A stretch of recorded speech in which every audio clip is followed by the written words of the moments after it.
আলাইকুম গাইস, সমাজ দর্পণ টিভির পক্ষ থেকে আপনাদের সবাইকে স্বাগতম। আজকে নতুন একটা টপিকস নিয়ে আপনাদের মাঝে উপস্থিত হলাম। আজকে আলোচনার বিষয় হচ্ছে সামাজিক অবক্ষয়। এই শিরোনামে সংক্ষিপ্ত কিছু আলোচনা করার চেষ্টা করবো ইনশাল্লাহ। মানুষ সামাজিক জীব। সমাজের নিয়ম কানুন, রীতিনীতি এবং মূল্যবোধ মানুষের চারিত্রিক গঠনে গুরুত্বপূর্ণ ভূমিকা পালন করে।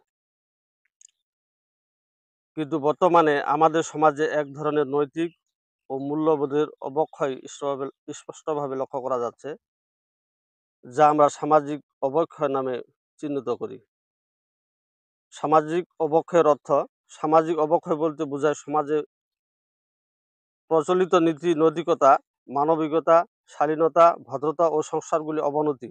যখন মানুষ সঠিক ও ন্যায়সঙ্গত পথ থেকে সরে এসে অসামাজিক, অনৈতিক ও আত্মকেন্দ্রিক জীবনযাপন শুরু করে, তখন সামাজিক অবক্ষয় দেখা দেয়।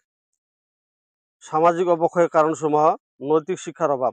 বর্তমান প্রজন্মের মাঝে নৈতিক শিক্ষা ও আদর্শের অভাব রয়েছে। মাদকের বিস্তার। তরুণ সমাজের একাংশ মাদকাসক্ত হয়ে পড়েছে, যা তাদের মূল্যবোধকে ধ্বংস করছে। ইন্টারনেট ও মিডিয়ার অপব্যবহার।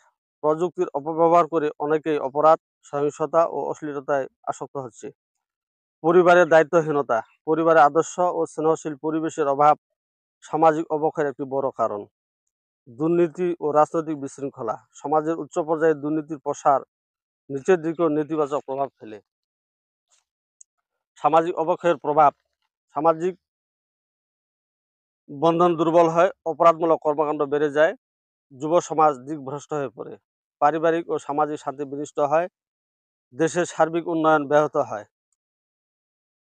সামাজিক অবক্ষয় থেকে বাঁচার উপায়: পরিবারের নৈতিক শিক্ষা ও আদর্শ প্রতিষ্ঠা করতে হবে।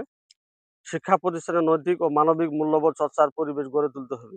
মাদক অপরাধ রোধে কঠোর আইন প্রয়োগ ও জনসচেতনতা গড়ে তুলতে হবে। মিডিয়াকে আরও দায়িত্বশীল ভূমিকা পালন করতে হবে। যুব সমাজকে এগিয়ে আসতে হবে। আজকের আলোচনার টপিক যদি আপনাদেরকে ভালো লাগে, তাহলে অবশ্যই আমার চ্যানেলটি লাইক, শেয়ার, কমেন্ট করে পাশে থাকবেন ও চ্যানেলটি সাবস্ক্রাইব করবেন। আজকে সবাইকে ধন্যবাদ।